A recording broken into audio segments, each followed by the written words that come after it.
welcome po sa Buhay Pinoy Expat dito sa Ibiza, Spain. Samahan nyo ako. Meron tayong sideline ngayon. Ito. Dalawang Pilipino na matanda na sila, may edad na. Yung lalaki nangailangan ng tulong sa pagbubuhat kasi meron na nararamdaman sa bewang. So ito, na sideline ko ngayon. Binigay ito ni Ate Eunice, kakilala niya yung dalawang matanda. So ito, minubuhat natin itong malaking to doon, kahoy, may bigat, mabigat siya. Ayun. 17 piraso ginagawa daw itong hagdan eh. Ayan.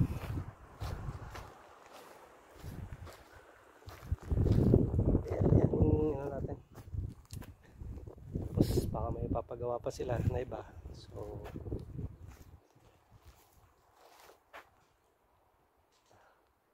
yun yung sideline natin yun. So samahan nyo.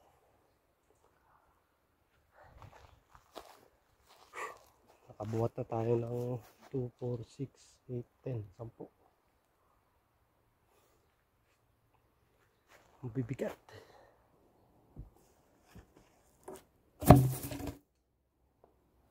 Ayan na.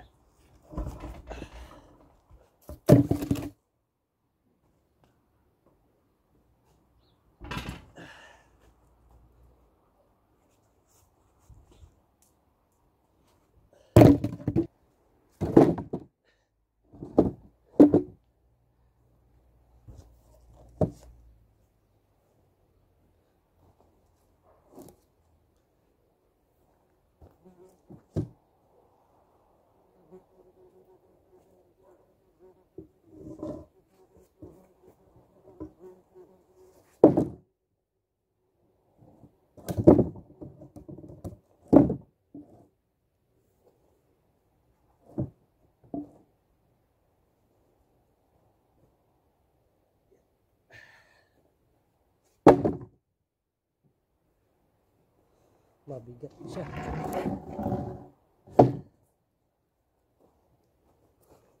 Solid wood.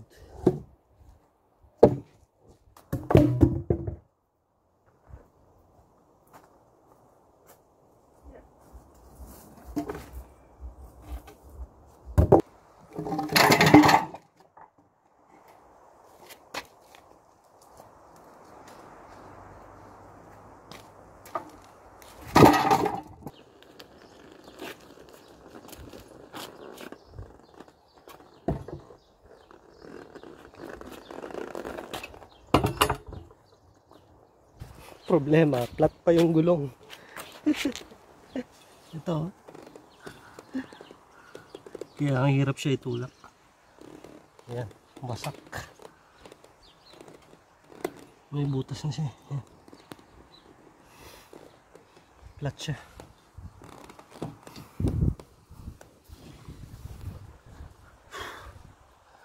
So ito yung bilan ng ano daw to, French yung may-ari, yung amo nila.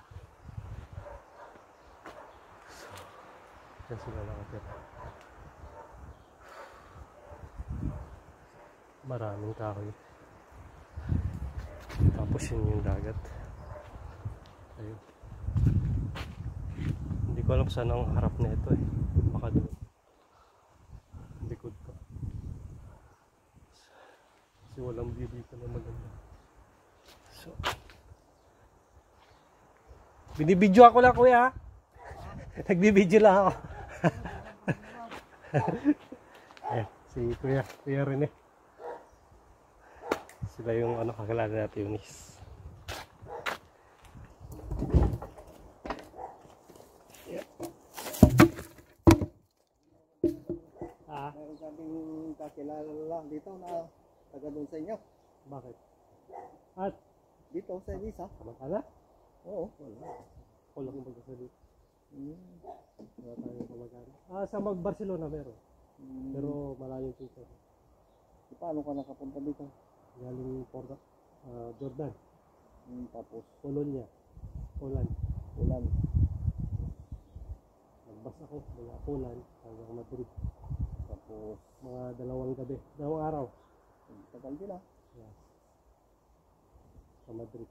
Tapos Tapos dito. Nakahanap ng amo dito. saka lang trabaho pag masipag dito. Oo. Problema lang kasi wala akong... Kung ano, panta? Oo, service ha. Hindi ako na Panta, gusto mo? Coke na lang, zero? May zero ka ba dyan? Wala, yung panta mayroon. Yung Panta na lang ha. sige. Salamat.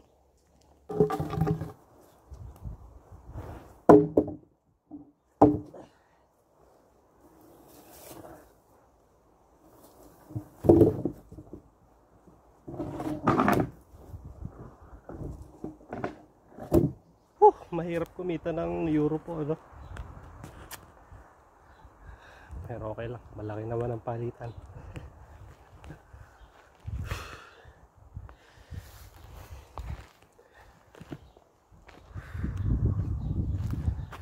Yan ang trabaho natin dito. Yun, first time ko to, no? Na magkaroon ng extra dito sa Ibiza. Kaya gusto ko matuto mag-drive, magkaroon ng lisensya kasi pwede tayo sumadya sa mga pwedeng pag-extrahan.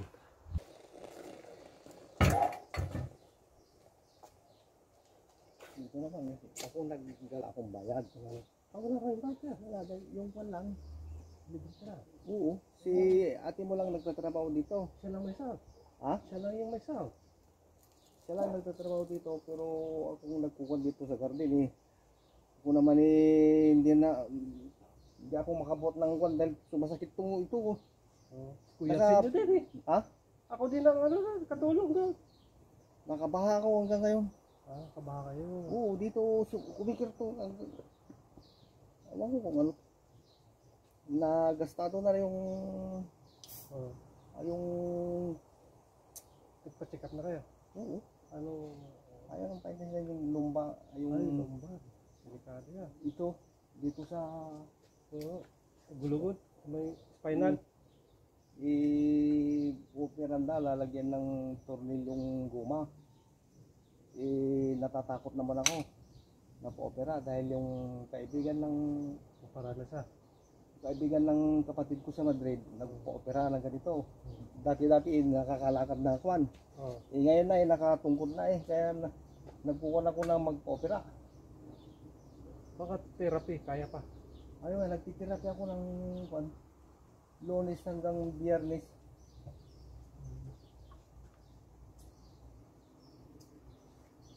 Ibig sabihin mo, wala kayong sahod dito? Wala. Kahit Si ate mo lang naman kwan. Ang pag wala yung pwede kaming tumirang apat dito, yung dalawang wala kang kita dito. wala. Kahit sa ibang lugar. Nagtatrabaho ko sa kwan eh. Alam mo sa Calatrava? Yung Sabina? Alam mo yung Sabina doon na, alam mo yung rotonda doon na pinagkuhan natin kanina? Inikuran. O tapos mayroon pang rotonda doon sa La Serena? Okay. Doon ako nagtatrabaho, garden din. Puro ka nag-garden? Oo, puro kami Pilipino. Oo. Landscaping. Oo, puro kami Pilipino doon na nagtatrabaho. Empresa din. Chileno ang amo namin.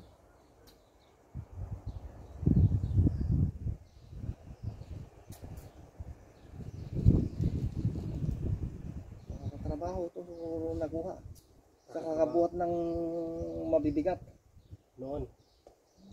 kung dyan sa garden yung malalaking halaman na nakapaso yung mga kasama ko siyempre mga bata pa sige maski bigat na sila nagpapakitang gilas sa amo namin ngayon bata pa sila mga 27, 28 lang sumasakit na itong mga likod nila. Marami nang nararamdaman. Yan, nakuha nyo sa akuan. Pagkukuhan nyo sa amo. Pakitang gilas.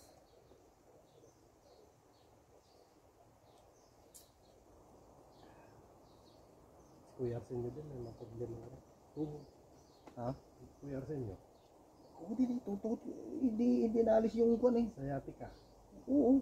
Sciatica o Ito, hindi na alis yung bukol, oh. Parang walang... mag-retire ka na rin kaya, hindi pa mo pwede. Iwang ko pa lang, eh. Bata pa. Bata pa nga, eh, pero nakuha ko sa ano. Nakakatrabaho to sa mabibigat na trabaho. Dati-dati, lakas ko din mga magbuhat, pero ngayon wala na. Ay, yung mga kasama ko ay 25, 28, 30. Eh, kalahati ang taon na ano. Nandiyan ba si ate? Nandiyan sa loob. May mga pitong upan dyan, eh. Itong Bisita. Lumabas lang sila. nagrenta. Oo. Hindi, kaibigan ng mga anak. Saan po ba ang view nito? Diyan. Yung harap. Yung kasama namin. Oo. Ito, ang harap. Ito. Yan. Isa ka doon, may kondon sa gilid. Kitang-kita yung dagat. Yan, kitang-kita. Sa taas. Ang luma na rin bahay na ito kaya. Medyo luma na rin. Ilang kwarto? Eh, ito yan, ah. Wala. Ay. Malaki.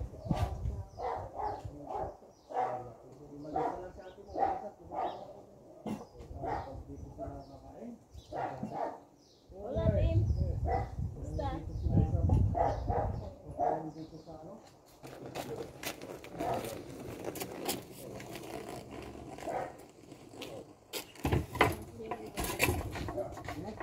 Tapos lero, di ba sila? Oh, ito naman po ang sunod natin gagawin.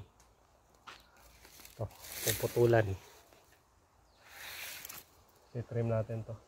Sabi ni Kuya Rene. Actually, ano, kapangalan siya ng tatay ko. Rene. Hindi alam ni Kuya. So, yan, trim natin. Ano po? May garden din yung trabaho dyan. Doon sa kabila, sa kanila. Doon ako nag-garden. Pero dito, construction pa kasi. Wala pa. Pero pag nagkataon, dyan din. Dito mo pag medyo mahaba. Para hindi ka makuan dyan sa kanya. Malapit na naman.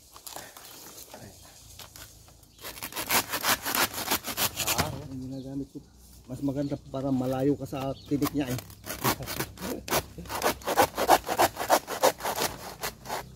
Ang pangalan mo, tatay ko, kuya, eh. Anong pangalan niya? Renato. Oo, Renato din ang pangalan ko. Oh, yun. Rene, ang palayaw ko. Oh, Rene din ang pangalan. Sabi ko, kapangalan ng tatay ko, ah.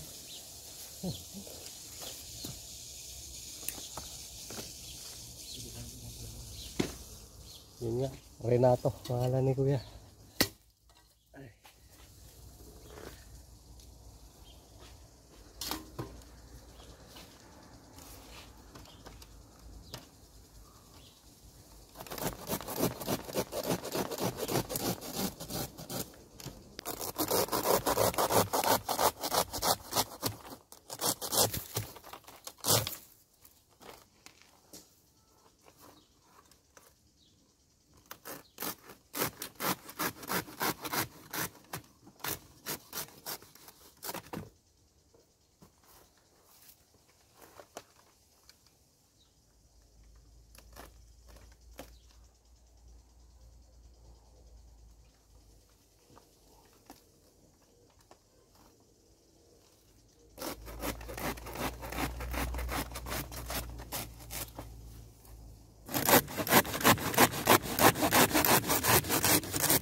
Saan kuya? Bulusan Lake. So, nakakwento lang ni kuya, no? 17 years niya sila rito. May dalawa siyang anak, babae. Nagtatrabaho daw sa sentro sa Ibiza. So matagal na sila rito. Tinik siya. Natinik ako. Ito. Ayan. Mga sa may gilid pati. Di bali na. Day off naman natin bukas. Linggo. So, lang. Matinik.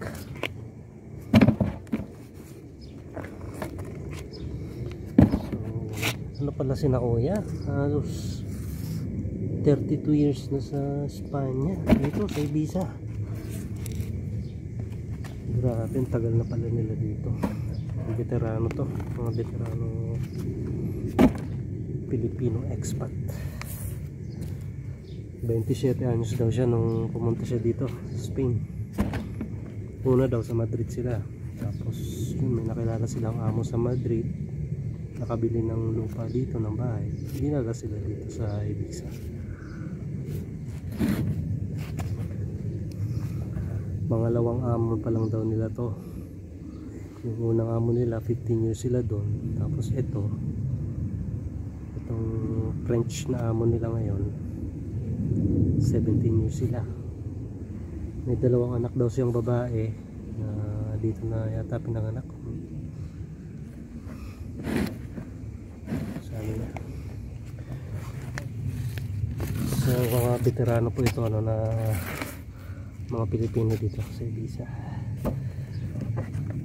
Nakatagal na.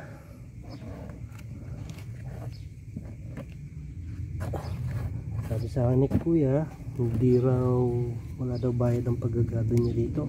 Parang libre lang yung bahay, yung asawa niya lang yung may bayad sa pagtatrabaho. Parang kumikilos siya sa garden para, kasi nga libre tirahan. Parang ano na lang din, pagkikisama, gano'n. Pero dati daw may hardinero dito, once a week pumupunta. Nung nag-retire daw yon, wala nang kinuha, siya na yung pinag-maintain. Pero wala daw sinabi na may sahod. Yun ang problema. So ayun, dahil matanda na nga siya ngayon, 61 na, may mga sakit-sakit na yung ano niya, so naghanap siya ng makakatulong niya. So kaya po tayo nandito ngayon, extra sa kanya. So ayun, ito, putulin po natin. Kasi ano na, tuyo na siya. Medyo mahirap siya putulin kasi ano, tigas. Ay.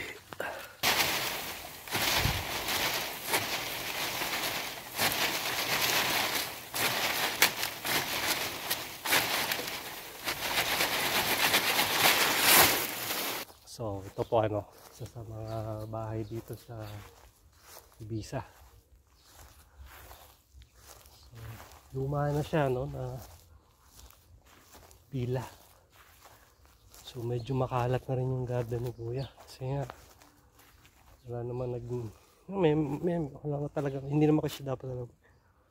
Kasi wala naman sang shahod. Ang dami na kailangan kasuhin dito eh. Luma na siyang bahay. Nabila. Mas maganda yung bila pa rin na binabantayan na kami. Luma na to.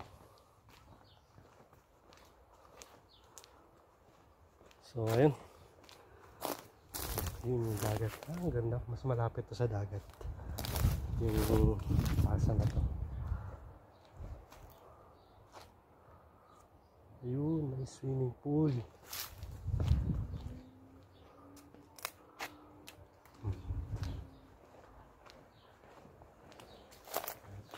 Ayun, French nga, may French flag eh. Swimming pool.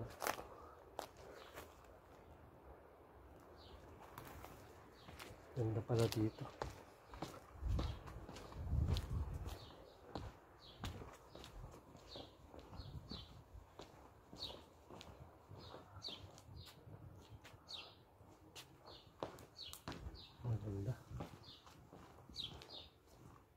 na siya.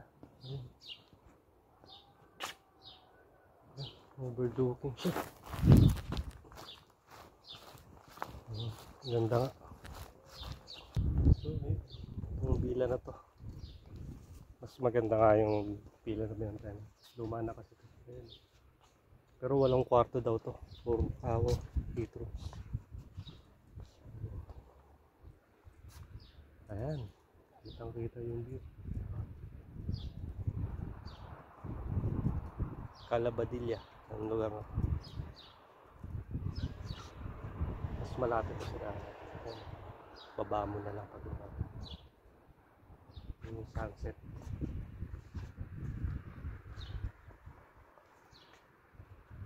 Ganda, ang ganda.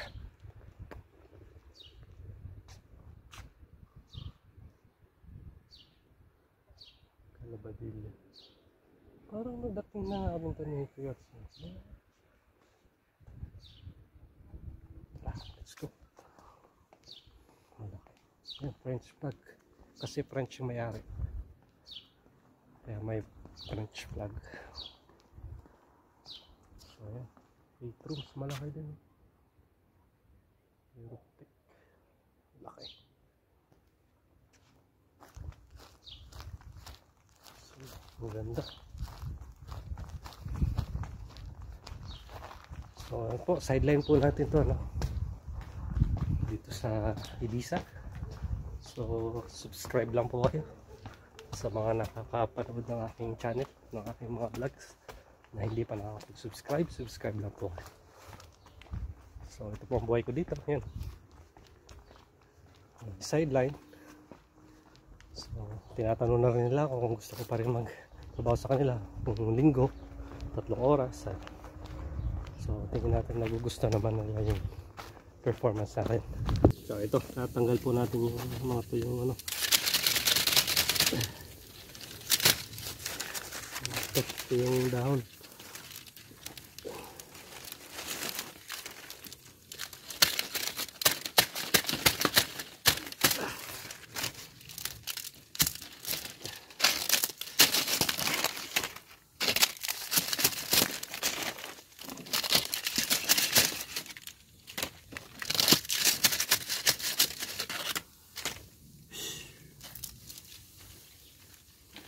Dati, pagdating ko ng hapon, Oo, yeah. kaya hindi ako magtrabaho sa garden. Imbis na magpapahinga na ako, ito, magdidilig muna ng halaman.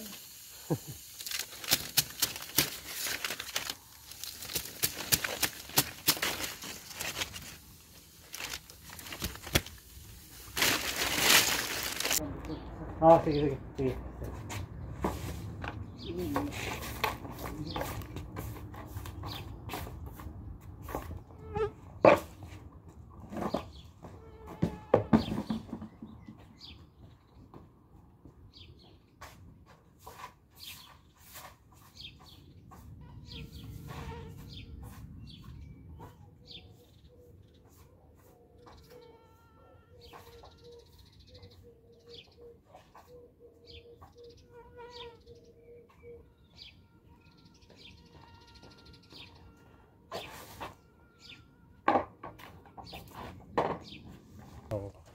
Dito po tayo nagtatapon. Diyan. Pero bawal.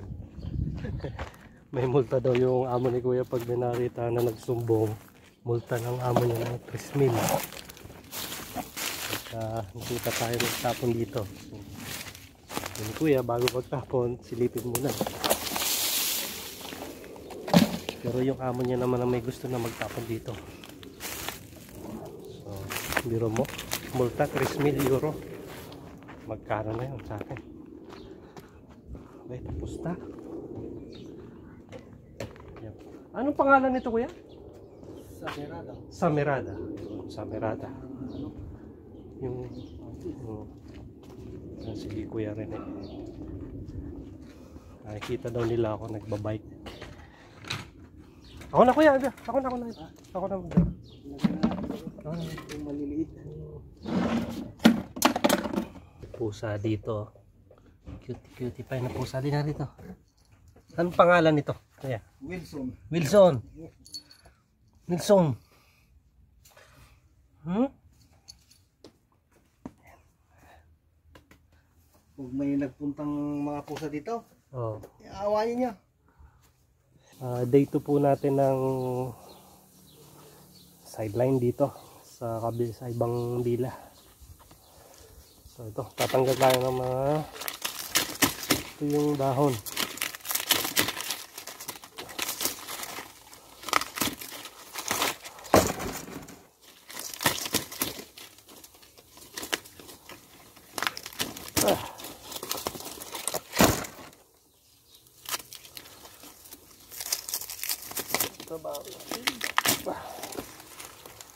Sideline ko po ito, no?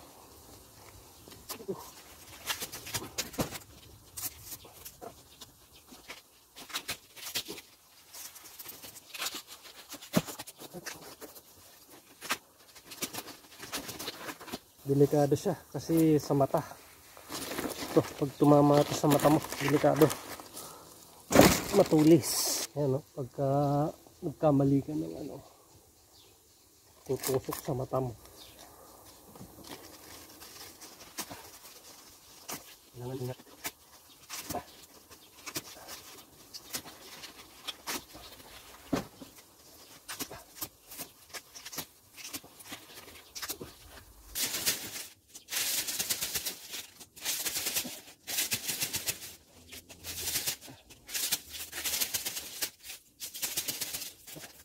So, sideline po tayo para meron tayong ano, kahit pa paano extra pera dito. Hindi yung ano, para hindi natin para meron tayong matitira sa atin.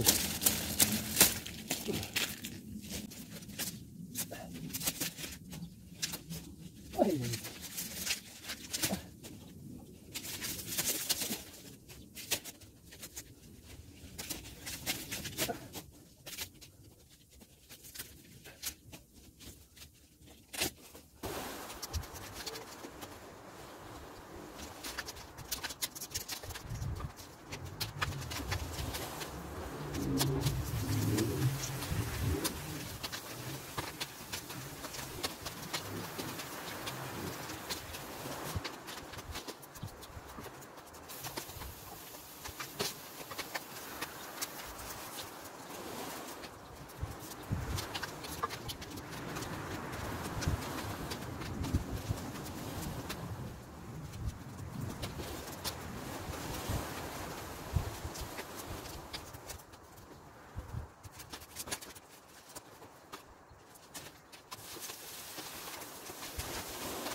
Ayun po, nagkakat tayo ng grass dito sa part-time natin. So, first time ko gumamit nitong machine na to. So, madali lang naman siya. Hahatakin mo lang to. Pero te-press mo muna to bago mo hatakin para umandar yung mata. Tapos ito naman, pag paakyat yung ano niya, hindi mo na kailangan itulak. Itulak mo lang to, kusa na siyang akyat. So, maganda siya, pamutol. So, ito yung part-time natin dito. Ano, sa Calabadilla. Okay, thank you po sa inyong panonood. Subscribe po kayo. Salamat.